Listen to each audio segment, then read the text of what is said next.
Si jamais vous vivez des gros vertiges avec une perte de l'audition, de l'acouphène, puis même une sensation de plénitude dans les oreilles, ça se peut que vous ayez la maladie de Ménière. Moi, c'est Dr Alexandra, je suis médecin généraliste, puis je vous explique c'est quoi justement cette maladie-là, parce que je me le fais souvent poser, puis c'est pas tout à fait clair. Donc, dans la maladie de Ménière, ce qui arrive, c'est qu'il y a trop de liquide au niveau de l'oreille interne. Fait qu'on a le conduit auditif externe, ensuite on a les petits os, puis on a l'oreille interne.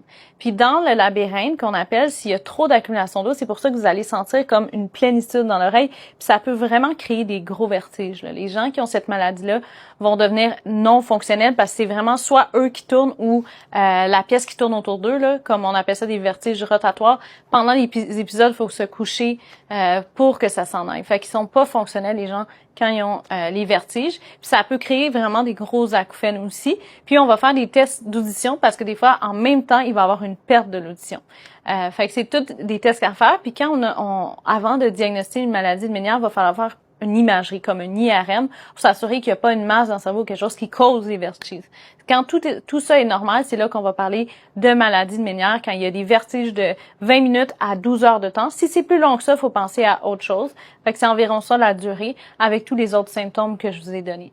Donc, il y a différents traitements. Souvent, on va y aller avec des médicaments. Qu'est-ce qu'on veut faire? C'est qu'on veut réduire le liquide qui est dans l'oreille. Fait que souvent, on va y aller soit avec des diurétiques. Ça, c'est qu'on urine plus. On diminue le liquide dans le corps. De diminuer le sel va aider aussi pour équilibrer justement le liquide dans le corps pour diminuer dans l'oreille.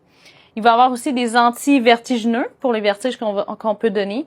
Des anti-nauséeux aussi, qui vont aider parce que les gens qui ont des vertiges vont vraiment des grosses nausées aussi. Dans d'autres cas, on va donner des corticoïdes, donc un anti-inflammatoire qui va aller de manière systémique aussi réduire l'inflammation qui va aider. Fait qu'il y a différents traitements qu'on peut essayer.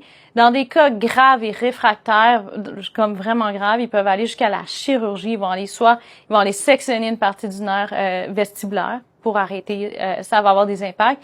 Ça peut aussi avoir des impacts sur l'audition, mais c'est tellement handicapant d'avoir tout le temps des vertiges comme ça que dans certains cas, ils vont aller jusqu'à même enlever au niveau du labyrinthe l'oreille interne, on va enlever une partie pour régler les problèmes. Fait que c'est différentes choses qui peuvent se faire. C'est sûr que si vous avez cette maladie-là, vous devez avoir un suivi médical. Puis, il y a certaines personnes que j'ai vu que quand ils réduisaient leur stress, prenaient soin d'eux, changeaient leur alimentation, amélioraient leur sommeil aussi, ben leur maladie était vraiment nettement réduite. Fait que c'est sûr que c'est toutes des choses que vous pouvez essayer avant, par exemple, de vous rendre à la chirurgie. Donc voilà, n'hésitez pas à partager si vous vivez avec cette maladie-là. Ça va me faire plaisir de vous recevoir.